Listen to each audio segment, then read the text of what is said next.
Hello everyone, welcome to our channel Ivy Legal. In continuation to Indian Evidence Act lecture series, in our today's video, we are going to discuss about section 113B of Indian Evidence Act. In our previous video, we discussed about section 113A where we talked about presumption as to abatement of suicide by a married woman. Alright, so in the present section, we are going to talk about presumption as to dowry death. मतलब कि dowry death के case में court क्या presume करेगा. तो सबसे पहले यहाँ पर दो चीज़ें ध्यान रखना ज़रूरी है. पहला कि इस सेक्शन में प्रिजम्पशन है regarding dowry death.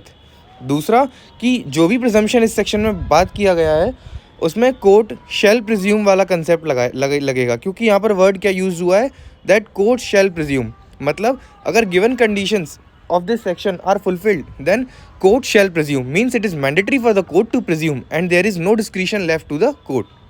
Now talking about this section, if the question is whether a person has committed dowry death, अगर कोर्ट के सामने ये क्वेश्चन है कि क्या पर्सन है डाउरी, क्या उस फीमेल ने डाउरी डेथ कमिट करी है, and it is shown that soon before her death she was been subjected to cruelty और हरासमेंट फॉर डाउरी और in connection with demanding dowry.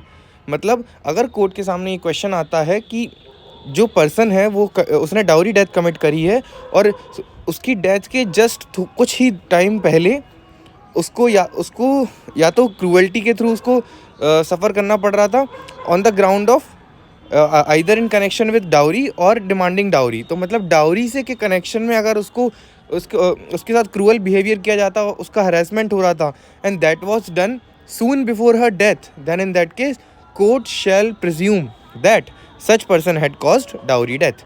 यहाँ पर कोर्ट शैल प्रिज्यूम मतलब कोर्ट विल मैंडेटरीली प्रिज्यूम अगर ऊपरी condition fulfil हो जाती है. क्या कि सबसे पहले तो उसकी डेथ हो गई हो, और सेकंड कि उसकी डेथ के जस्ट कुछ दिन पहले soon before her death it was shown that she was subjected to cruelty और harassment in relation to demanding dowry और in connection with dowry. Then in that case court shall presume that the person had caused dowry death. All right, that such person has caused dowry death. Now what amounts to dowry death is something which is defined as under section 304B of IPC. So it will have the same meaning as under section 304B of IPC. तो आप वहाँ से इसको refer कर सकते हैं. So basically this section 113B of Indian Evidence Act has to be read with section 304B of IPC. That was all about this section. We'll talk about section 114 in our next video. Till the time, bye bye, take care.